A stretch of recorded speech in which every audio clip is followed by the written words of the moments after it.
Open Heartz, and we continue with Samson's love life.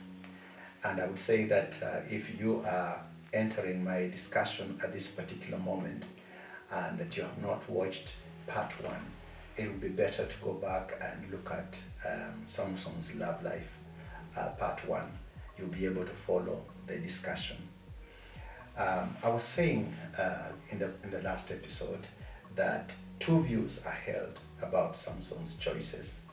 The first view is that Samson went against God and his parents when he married the Philistine woman.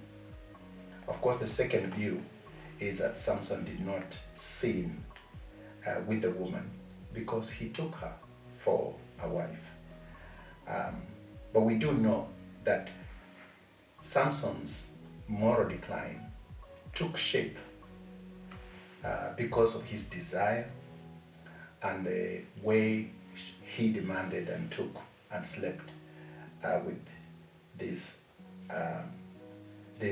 woman, and went further later, as we will see, sleep with a prostitute. See, our values will dictate our character and behavior. See, when our actions are not based on informed choices, we are bound to walk away from living with purpose.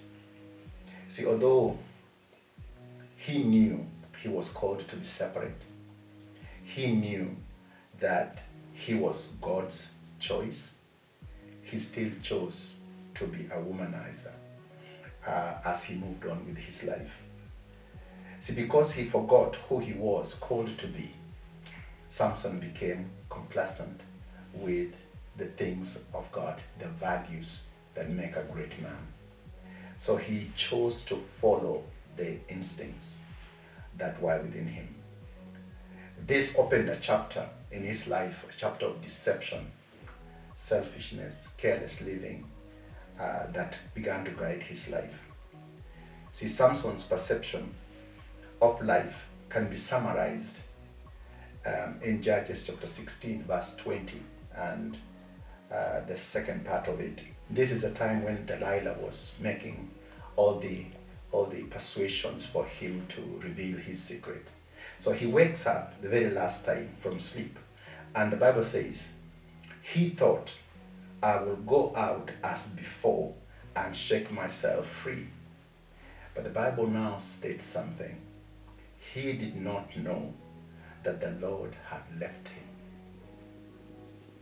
My, do you know you can do some silly things outside of your relationship or within your relationship and entertain things that would compromise your values. In the end, you don't even realize that you fail. So he didn't realize that he's fallen. He's gone. His strength has been taken away. It's been stolen. See, your innocence as a single girl can just be stolen just like that because you entertained compromise. Your innocence as a teenager can be taken because you decided to compromise. Your faithfulness as a husband or a wife can be stolen because you flirted. You chose to go a path that was not meant to be. So he actually never knew that the Spirit of the Lord had left him. We can still try to play religious, go to church, sing the songs, go through the motions, but the Spirit left. We are no longer the people we were supposed to be. So he thought it would be just like before. James chapter 1 and verse 14 and 15 cautions us that each person is tempted when they are dragged away by their own evil desire and enticed. See, then the desire has conceived, it gives birth to sin, and sin leads to death. See, before being hooked by temptation, we are dragged away and enticed by the seduction of the temptation. Even though we know it will harm us, we sometimes entertain it. So why should we really allow ourselves to be deceived when we actually know that we shall be destroyed by the same? The second thing I would like to share is that relationships are based on sound judgment. relationships are based on sound judgment. In verse 3 and 4 of Judges chapter 14, the parents questioned Samson's choice. Isn't there an acceptable woman among your relatives? Must you go to the uncircumcised Philistine for a wife?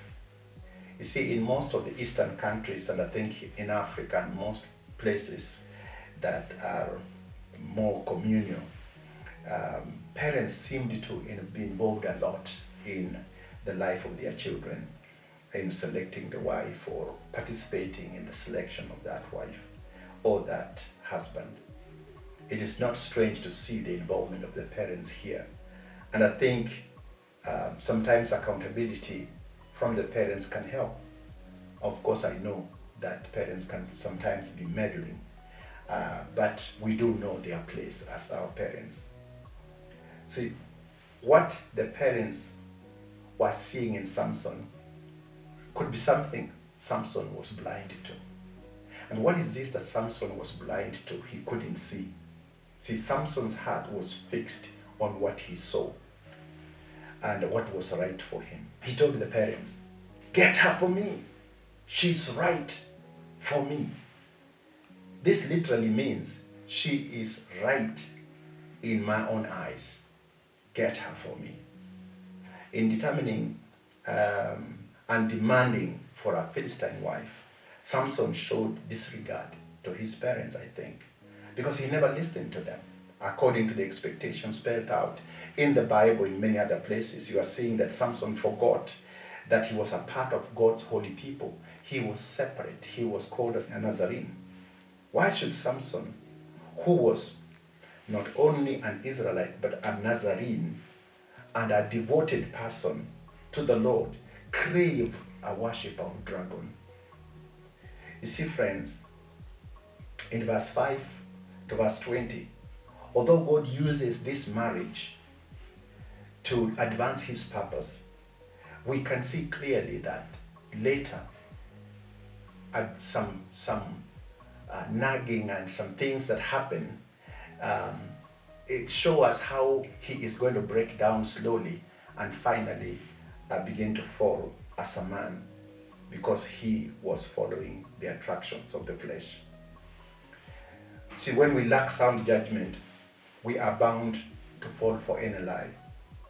We believe a lie, we walk a lie, we dream a lie. See, lies and deceit give us a faulty lens through which we see the world and we see other people, and we filter what other people tell us. See, Eve's judgment, for example, was based on the fact that the fruit was good for food, the fruit was pleasing to the eye, and the fruit was desirable for gaining wisdom. See, this is the progression, friend. We see, we desire, and we demand.